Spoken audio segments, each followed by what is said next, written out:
Dan Yang Zi berdiri dan menyaksikan pertarungan antara Qin Mu dan Lin Xuan Daozi. Adapun makhluk setengah naga setengah unicorn di gerbang gunung di sebelahnya, ia telah kehilangan minat di tempat ini dan tertidur lelap lagi. Daozi tidak bisa bertahan lebih lama lagi.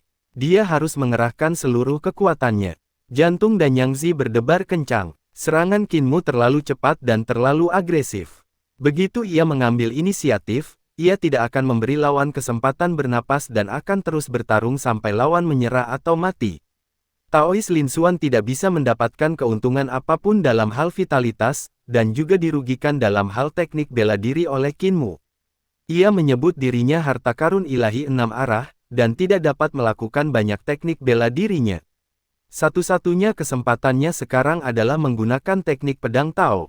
Hanya ilmu pedang Zhenjiao yang dapat mengubah situasi saat ini dan mengubah kekalahan menjadi kemenangan. Namun sekarang dan Yang Zi tidak tahu apakah Lin Xuan Daozi dapat melakukan teknik pedang sekte setingkat Wu Yao Shenzang. Teknik pedang Tao memiliki persyaratan energi vital yang sangat tinggi dan menghabiskan banyak energi. Dan Yang Zi menilai bahwa Lin Xuan Daozi hanya dapat menggunakan satu gerakan teknik pedang sebelum energi vitalnya habis. Ia baru saja memikirkan hal ini ketika tiba-tiba debu di tangan Lin Xuan Daozi mulai berubah. Perubahan yang luar biasa. Sebagian debunya berubah menjadi hitam, sebagian lagi menjadi putih, menyebar di udara. Hitam dan putih mengalir perlahan, seperti diagram Tai Chi yang muncul di udara. Teknik pedang sekte Tao, yang pertama dari 14 bab pedang Dao, satu titik menembus gerakan yang luas, dan yin dan yang berulang dalam dua yin dan yang. 1. Lengan Lin Xuan Daozi bergetar, dan gambar hitam putih itu menekan. Dan Yang Zi menghela napas lega, merasa cukup senang. Lagi pula, Lin Xuan Daozi adalah seorang Daozi. Dengan kultivasinya yang mendalam, ia mampu menggunakan teknik pedang yang paling penting bagi sekte di alam bintang 5. Tahukah Anda, ada banyak praktisi teknik pedang Zhenjiao dari sekte Tao, tetapi tidak banyak yang menguasainya, dan hampir tidak ada yang mampu melakukannya di alam bintang 5. Teknik pedang ini menghabiskan terlalu banyak energi, dan bahkan di alam kekuatan ilahi, apalagi alam bintang 5, teknik ini sulit untuk dilakukan. Terlebih lagi, untuk mempraktikkan teknik pedang ini, persyaratan kualifikasi dan pemahaman sangat tinggi, dan persyaratan terbesarnya adalah numerologi. 10 bab dari kitab matematika klasik saja sudah cukup membuat orang pusing. Selain kitab matematika klasik, terdapat juga teks-teks mendalam tentang numerologi seperti derivasi agung dan cermin giok 4 elemen. Namun, Lin Xuan Daozi termasuk di antara mereka yang memiliki bakat luar biasa. Ia mahir dalam numerologi dan telah mencapai prestasi yang sangat tinggi di bidang numerologi di usia yang sangat muda. Dengan dasar-dasar numerologi, ia lebih mudah mempelajari 14 bab pedang Dao dibandingkan orang lain. Oleh karena itu, dapat dibayangkan betapa dahsyatnya jurus Lin Xuan Daozi ini. Qin Mu terkejut melihat gambar hitam putih itu. Teknik pedang yang turun dari atas bukan lagi teknik pedang biasa. Yin dan Yang saling terkait, dan energi yang meletus membuatnya takut bahkan sebelum mencapainya. Ia menjentikkan ujung jarinya, dan gerakan jari-jari petir membuat setiap jarinya mengeluarkan suara gemuruh yang keras, yang sangat tajam. Namun, bahkan jurus bertarung tingkat tinggi seperti 8 gaya suara petir pun tak berguna ketika menyentuh diagram Tai Chi hitam putih itu. Bagaikan setetes air di lautan, tak mampu menimbulkan gelombang. Menabrak, di bawah kakinya, seekor naga hijau melesat ke udara, dan tiba-tiba naga hijau itu hancur berkeping-keping. Cahaya pedang yang tak terhitung jumlahnya menyerbu, jatuh ke tangannya, dan berubah menjadi pedang panjang. Wajah Qin Mu serius, dan dia memegang pedangnya untuk menghadapi diagram Tai Chi hitam putih yang mendekat. Pedang di tangannya bagai kuas pelukis yang paling halus, langkah terberat pengembara, tenggorokan penyanyi, dan tarian penari. Ia memperagakan teknik pedang yang diajarkan kepala desa. Pedang itu melangkah melintasi gunung dan sungai. Bisakah Tuhan dikalahkan? Mengatakan, ya, di bawah pedangnya, cahaya pedang berkelebat, terang dan gelap, ringan dan berat, cepat dan lambat, dalam kombinasi yang sempurna. 14 gaya pedang dasar berubah di tangannya dalam sekejap, dan pemandangan menakjubkan muncul di langit. 14 bab pedang Dao bukanlah teknik pedang fana, dan diagram pedang pun bukan diajarkan kepadanya oleh kepala desa. Ini adalah teknik pedang untuk membunuh dewa. Bisakah Tuhan dikalahkan? Siapapun yang menggunakan pedang ini pasti tidak memiliki dewa, setan, atau Buddha di dalam hatinya. Ia pasti sangat tidak menghormati semua yang disebut dewa, setan, dan Buddha, dan pasti berniat menghancurkan para dewa. Mata Dan Yangzi berkedut dan ia tiba-tiba berdiri.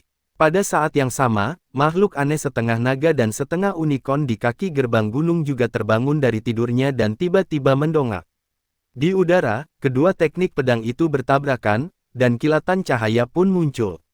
Diagram Tai Chi hitam putih itu pun hancur berkeping-keping di tengah hamparan pegunungan dan sungai yang perlahan terbentang.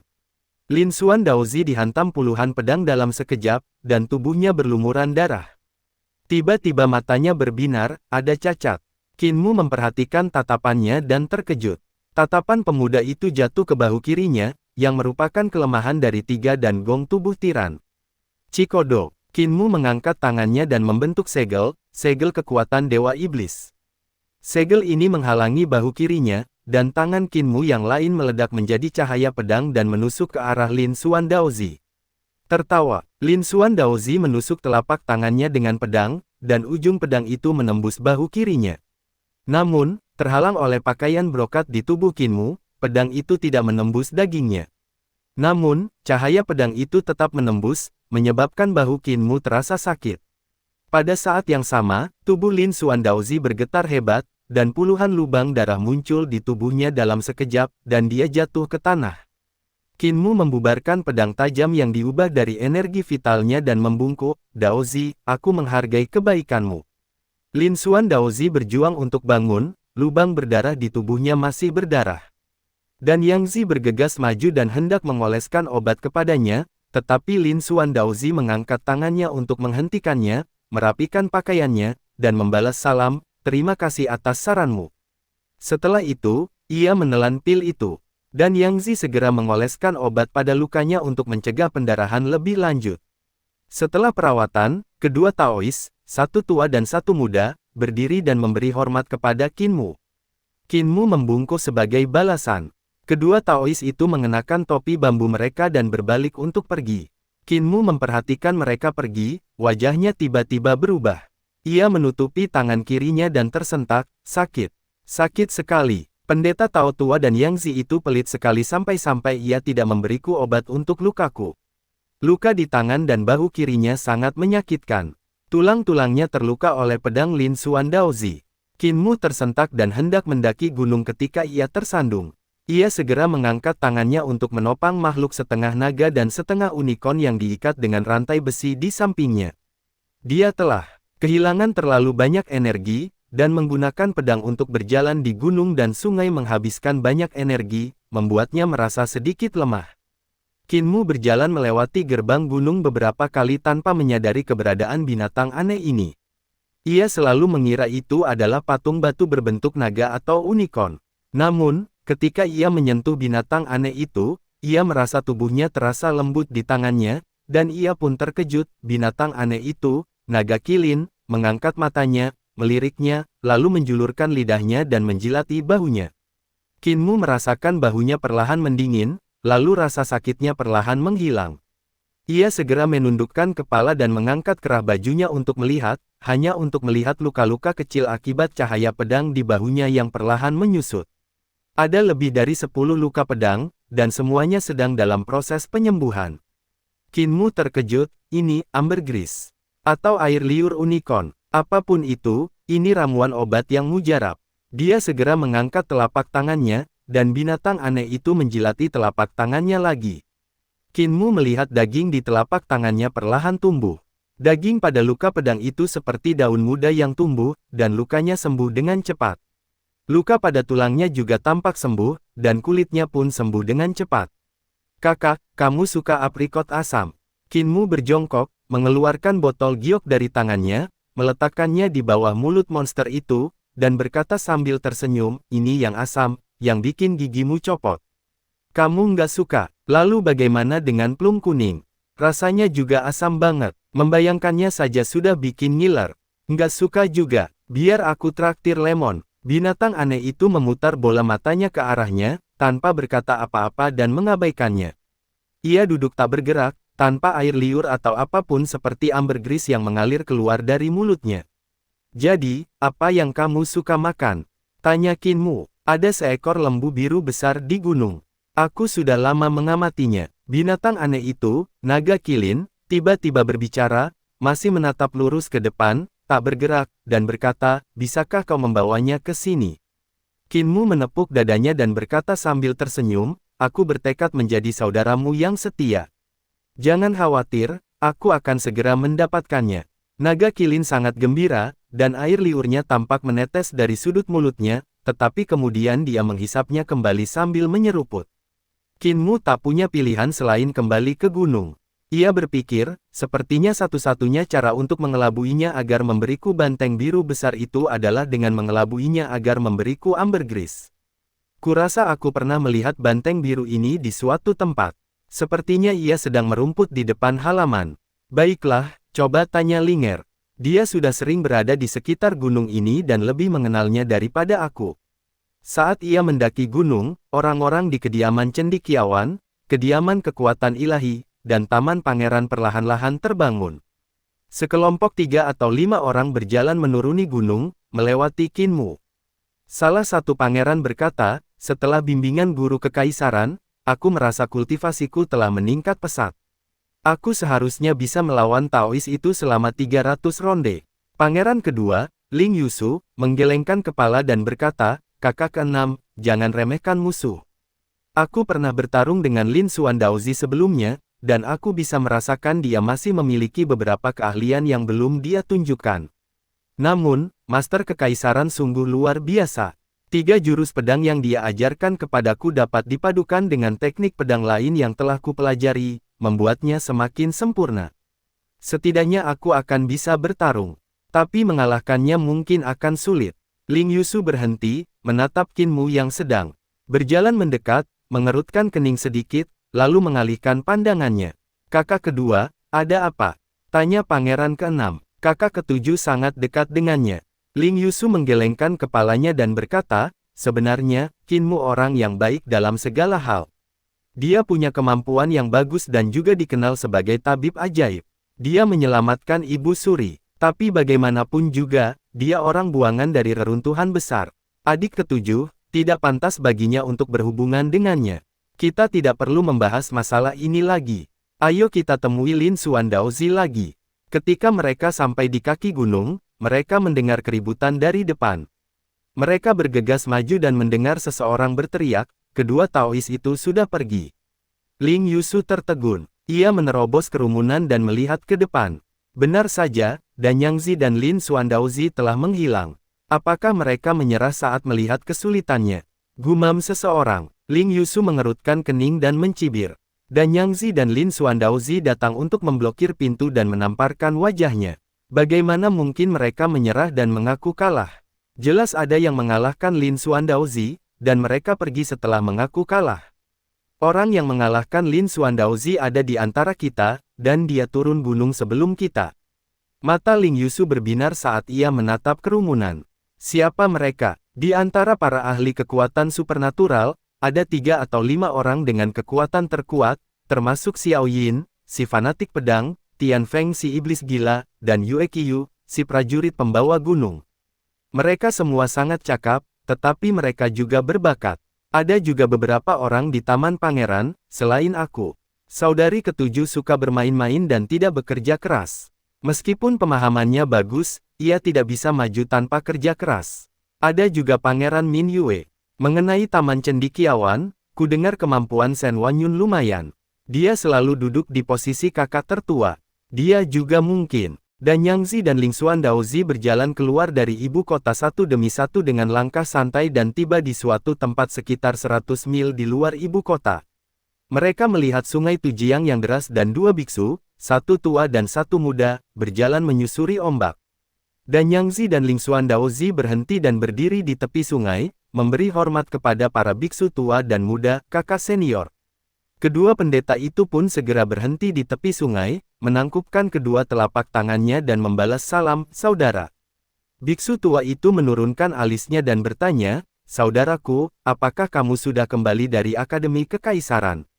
Sudah 3 hari, dan Yang Zi menggelengkan kepalanya, kurang dari 3 hari. Biksu tua itu mengerutkan kening, jelas merasa agak gelisah. Ia berkata, bagaimana mungkin Akademi Kekaisaran memiliki kekuatan sebesar itu? Mungkinkah itu menyaingi Daozi? Aku akan pergi ke sana bersama Fauzi. Aku ingin tahu seperti apa situasinya nanti. Dan Yang Zi membungkuk dan mengucapkan selamat tinggal, dan biksu tua itu juga membungkuk, lalu mereka masing-masing pergi. Setelah Dan Yang Zi dan Lingxuan Daozi pergi, semua orang di Akademi Kekaisaran, dari kepala akademisi hingga para cendekiawan, menghela napas lega. Namun, tidak ada yang tahu siapa yang mengalahkan Lingxuan Daozi. Anehnya, mengalahkan Lingxuan Daozi awalnya adalah hal yang baik, tetapi sang master tidak keluar untuk mengklaim bahwa dialah yang mengalahkan Lingxuan, yang sangat aneh. Orang-orang berspekulasi satu demi satu. Beberapa mengatakan bahwa pangeran di Taman Pangeranlah yang diam-diam mengambil tindakan untuk memaksa Lingxuan Daozi mundur. Namun, karena pertikaian terbuka dan rahasia di antara para pangeran ini takut keunggulannya akan terungkap, jadi ia menyembunyikan masalah tersebut untuk menghindari penyergapan oleh pangeran lain. Ada juga yang mengatakan bahwa Xiao Yin, seorang fanatik pedang dari Shentongju, yang mengambil tindakan. Xiao Yin adalah seorang fanatik pedang, terobsesi dengan ilmu pedang, tidak memiliki gangguan, dan tidak peduli dengan ketenaran dan kekayaan. Bahkan ada yang mengatakan bahwa saudara-saudara lulusan Akademi Kekaisaran bergegas kembali setelah mendengar hal ini, mengalahkan Lingxuan Daozi, lalu bergegas kembali ke garis depan. Banyak cendekiawan lulusan Akademi Kekaisaran telah menjadi jenderal di garis depan, memimpin pasukan ke medan perang. Ada pula yang berspekulasi bahwa murid guru nasional itu diperintahkan masuk Akademi Tai, menjadi sarjana Tai di Akademi Tai, mengalahkan Lingxuan, dan kemudian keluar dari sekolah. Ada berbagai teori. Para cendekiawan berada di tengah, dan banyak dari mereka tampak sangat bersemangat. Mereka berkumpul di halaman Shen Wanyun, bertanya kepada Shen Wanyun dengan suara riuh, "Kakak, semua orang di gunung sedang menebak siapa yang mengalahkan Guru Tao. Mungkinkah Anda?" Shen Wanyun menguap, berusaha keras menahan kantuknya, lalu berkata, "Bukan aku. Meskipun aku ingin berkontribusi untuk Akademi Tai, aku berlatih terlalu keras dan tertidur di halaman tanpa menyadarinya. Kalau saja kau tidak bersuara, aku tidak akan bangun. Aku juga tidak tahu siapa yang mengalahkan Lingxuan Daozi." Semua orang skeptis, dan Kuting tersenyum dan berkata, "Mungkinkah kakak senior bermaksud menyembunyikan identitas dan reputasinya?" Shen Wanyun tak tahu harus tertawa atau menangis. Ia berkata, "Aku sudah 2 hari tidak tidur, mempelajari 3 teknik pedang yang diajarkan oleh guru nasional. Otakku bekerja terlalu keras dan jiwaku pun hancur. Aku bahkan tak bisa menggunakan 80% kekuatanku. Bagaimana mungkin aku yang melakukannya? Jika aku mengalahkan Lingxuan Daozi, apa aku akan merahasiakannya darimu?" Tiba-tiba, ekspresi Biksu Yunkui berubah sedikit, dan dia berkata, "Mungkinkah orang yang ditinggalkan itu?" Hati Yue Qinghong juga sedikit tersentuh. Meskipun ia dipermalukan karena dibanting ke pilar perunggu oleh Qinmu, ia tetap sangat mengagumi kemampuan Qinmu. Ia berkata, orang terlantar itu memiliki keahlian yang unik. Baik itu keahlian bertarung, sihir, maupun ilmu pedang, semuanya sangat kuat. Mungkinkah itu dia? Shen Wanyun ragu sejenak, lalu menggelengkan kepala dan berkata, "Sejujurnya, saya melihat dia tidak tidur dan berlatih keras, jadi saya terinspirasi dan berlatih keras untuk mengalahkan Lingxuan Daozi. Dia telah berlatih selama saya, dan dia mungkin masih tidur nyenyak sekarang. Dia pasti melewatkan pertarungan dengan Lingxuan Daozi." Seorang cendekiawan berkata dengan marah, "Orang ini bahkan telah menyesatkan saudara senior kita. Ketika guru kekaisaran sedang mengajar, dia mulai berteriak dan mengatakan bahwa dia telah memurnikan benang energi vital. Bagaimana mungkin dia bisa mengalahkan seorang murid Taois padahal dia baru saja memurnikan benang energi vital?" Para cendekiawan mengangguk dan tertawa, dia mempermalukan dirinya sendiri di depan Imperial College, di depan seluruh akademi. "Kami sangat senang, dan kami merasa sangat nyaman dikalahkan olehnya." Pada saat itu, tiba-tiba terdengar keributan dari kaki gunung. Seseorang berteriak, seorang biksu tua telah turun gunung, ditemani seorang biksu muda, lalu duduk di depan gerbang gunung. Para cendekiawan saling memandang dengan bingung. Mata Shen Wanyun berkedip saat ia berkata dengan suara berat, para guru Tao baru saja pergi, dan para biksu dari kuil Leiyin Agung telah tiba lagi. Saya khawatir kedua biksu ini adalah murid Buddha dari kuil Leiyin Agung. Saya gagal bertarung dengan Tao Lin Xuan, jadi saya harus bertemu dengan murid Buddha dari kuil Leiyin Agung. Rekan-rekan murid, saya perlu istirahat setengah hari untuk memulihkan diri. Para cendekiawan mengucapkan selamat tinggal dan pergi. Shen Wanyun berbaring dengan pakaiannya dan segera tertidur lelap. Keesokan harinya, Shen Wanyun bangun dengan wajah penuh semangat. Ia mandi, mengisi perutnya, dan segera turun gunung. Sesampainya di kaki gunung, ia mengetahui bahwa murid Buddha dari kuil Leiyin Agung ini telah mengalahkan banyak guru dari Akademi Tai. Murid Buddha ini adalah seorang Tathagata Mahayana, dengan tubuh yang dilindungi oleh Vajra, dan beliau mempraktikkan metode bertarung dan menang dalam ajaran Buddha. Ketika beliau mengaktifkan sihir, tubuhnya mengembang beberapa kali lipat, dan kekuatannya tak terbatas. Terdapat juga cairan cahaya Buddha, yang terkadang berubah menjadi lonceng besar, dan terkadang berubah menjadi pagoda untuk menekan. Ketika beliau mengangkat tangannya, sebuah mangkuk emas muncul, dan beliau memasukkan orang tersebut ke dalam mangkuk tersebut. Dengan tangan yang lain, sebuah gunung Sumeru ditekan ke bawah. Shen Wanyun maju untuk bertarung, dan setelah lebih dari 10 ronde, ia menggunakan jurus pedang bor untuk menghancurkan pelindung tubuh Vajra Buddha, melukai jantung Buddha ini. Namun, jantung Buddha tetap kuat dan mengalahkannya. Banyak cendekiawan di Sentongju dan Taman Pangeran tak kuasa menahan diri untuk tidak memandangnya dengan kagum. Kebanyakan cendekiawan di Shiziju berada di alam bintang 5 dan kultivasinya relatif rendah. Shen Wanyun bahkan telah bertarung melawan murid-murid Buddha kuil Leiyin Agung lebih dari 10 kali sebelum akhirnya dikalahkan. Rekor ini dipegang oleh seorang guru kelas 1 di Sentongju dan Taman Pangeran, dan bisa dibilang termasuk dalam 10 besar. Bahkan ketika para pangeran dan putri dari Istana Pangeran mendekat, menyatakan niat mereka untuk memenangkan hati mereka, Shen Wanyun tidak setuju maupun menolak, karena takut menyinggung banyak orang. Ia berpikir, sepertinya rekor bertarungku cukup bagus, kalau tidak, takkan ada yang datang untuk memenangkan hatiku. Aku penasaran apa hasil pertarungan saudara muda Qin dengan biksu ini. Berapa banyak jurus yang ia lakukan melawan tangan Buddha. Saya pernah melihat banteng biru yang Anda sebutkan beberapa kali.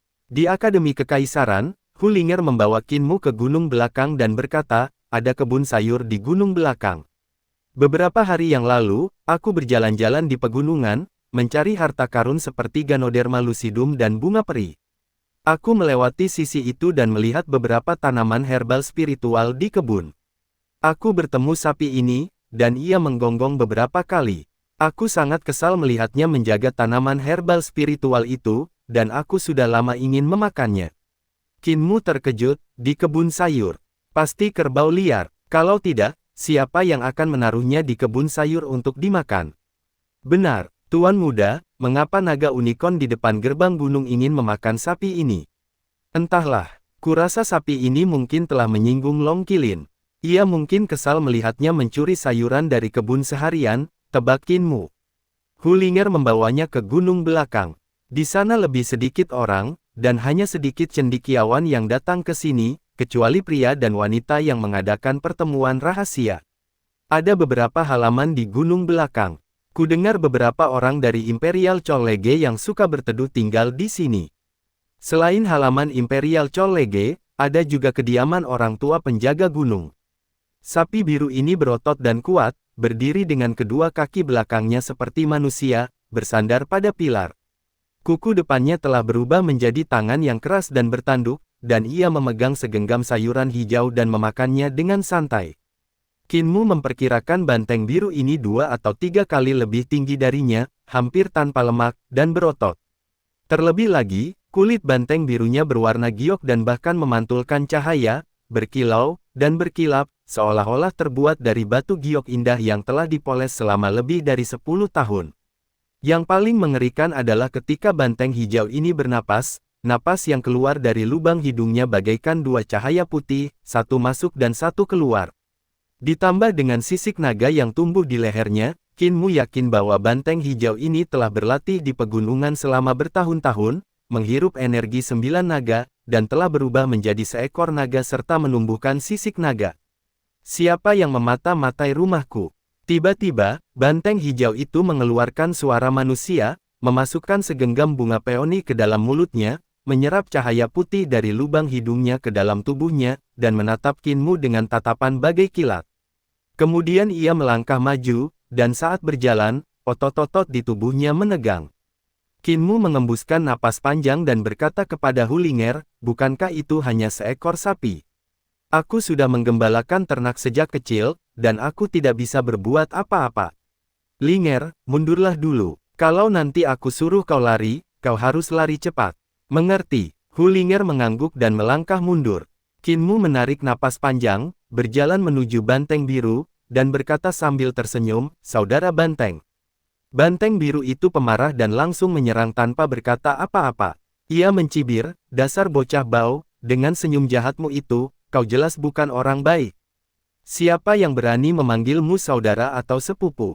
Hu Ling'er mundur ke atas gunung ketika tiba-tiba terdengar suara gemuruh seperti guntur dari kebun sayur. Kemudian, terdengar suara gemuruh yang terus-menerus. Sesaat kemudian, Qin Mu berlari menghampiri, berteriak, Ling'er, lari. Hu Ling'er berlari cepat, lalu menoleh ke belakang, hanya untuk melihat rongga mata Qin Mu bengkak dan hidungnya membiru. Jelaslah bahwa anak gembala sapi dari desa Chanlao telah menghajar sapi biru ini hanya dalam sekejap. Hu Ling'er diam-diam terkejut, berpikir dalam hati, tuan muda memang selalu begitu kuat. Waktu datang ke Akademi Kekaisaran, dia menghajar semua orang. Kok sekarang dia malah dipukuli sapi? Terdengar derap kaki kuda dari belakang mereka. Jelas sekali banteng itu mengejar mereka dengan agresif dan tak mau menyerah. Qin Mu meraih Hu Ling'er, meletakkannya di bahunya, dan berlari mendaki gunung demi menyelamatkan diri. Setelah beberapa saat, banteng hijau itu tidak dapat mengejar mereka dan kembali mengumpat. Qing Niu baru saja tiba di kebun sayur ketika ia mendengar suara Bashan Jijiu dari halaman berubin merah di sebelahnya. Ia bertanya dengan linglung, kenapa di luar berisik sekali? Tuan, ada seseorang yang mengganggu sapi Anda. Sapi biru itu segera membungkuk dan berkata ke halaman sambil tersenyum, dia mencoba mencuri kebun sayur milik tuannya, tetapi diusir oleh sapi itu. Apakah ini benar?